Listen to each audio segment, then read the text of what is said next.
Defense budgets are climbing around the world as geopolitical risks mount.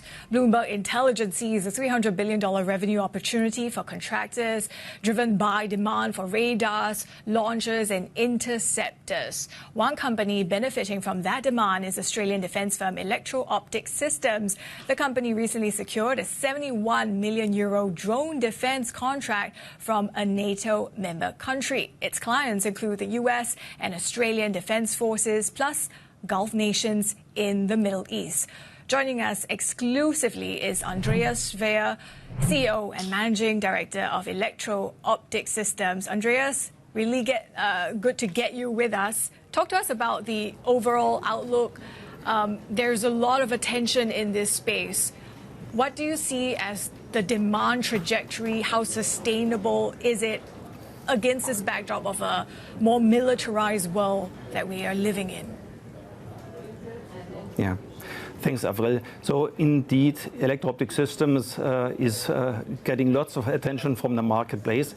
We are in the middle of a super cycle which from our perspective will last at least for another 7 to 10 years.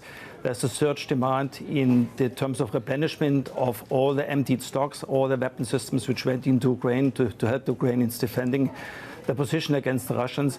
And it's not only this replenishment need, there's also additional need coming up, needs which are rising from the new type of air defense warfare, the warfare against drones, small drones, where today almost no weapon system has been fielded, and where we as Electro-Optic Systems have the ideal range of effectors ranging from cannon-based air defense up to high-energy laser weapons, where they are the world first company offering that. And what are some of the other advantages, including cost advantages, of your counter-drone systems? We offer layered counter-drone defense systems, so from ranging from a few hundred meters up to 7, 8, 9 kilometers. Our laser weapon systems are characterized by a kill rate of up to 20 drones per minute. The cost per shot is extremely low. It's about $1 to $10 maximum. And if you compare those kind of engagement costs, if you compare that against the cost of a missile or rocket coming in for a price of $500,000 to $1 million, it's obviously, from an economic standpoint, extremely attractive. And again, also from a perspective of the efficiency, it is highly desirable by many clients. So we believe that the high-energy laser weapon will make its way to the battlefield in different domains on the front line, but predominantly to protect critical infrastructure from being attacked by drone swarms. Who are your biggest customers at this point, and any contracts in the pipeline that you're excited about when it comes to broader regional areas that you're targeting at this point? So we are a globally acting and operating company. Obviously, we have a strong domestic market here in Australia, but we have also very large clients and very strong clients in the Middle East, but also across Europe, across Western Europe. And obviously also the US government is a client of Electro-Optic Systems. We have seen this trend of rearmament across Asia as well. We just got the headline today that South Korea is planning to up its defense budget as well. Are you seeing any other markets across Asia that might be of interest to you? Yes, we have received lots of inquiries since we've announced this world first 100 kilowatt laser weapon export program.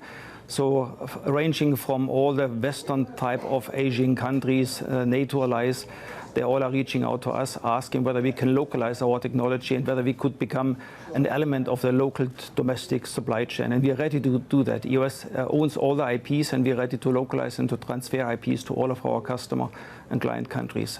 That's one of our biggest advantages.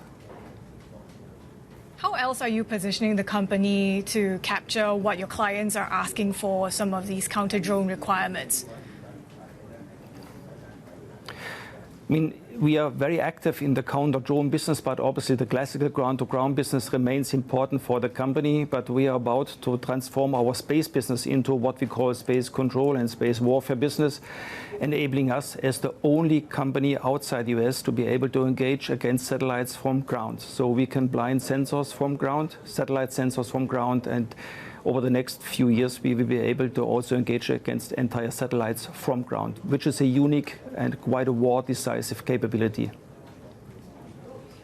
Andreas, it's interesting that you talk about transferring IP, because when it comes to really defense tech, how crucial is it that when you're working with these countries that you localize your operations to have the buy-in from these partner countries?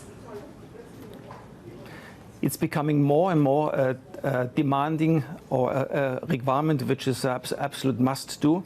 So most of the countries want to have a full access, not only full access to the technology, they want to have the full autonomy and the self-sufficiency.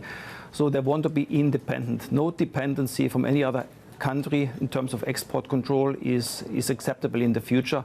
In particular, if we talk about products in the domain of the high-energy laser weapons or space control, it is an absolutely must-have within the local territory.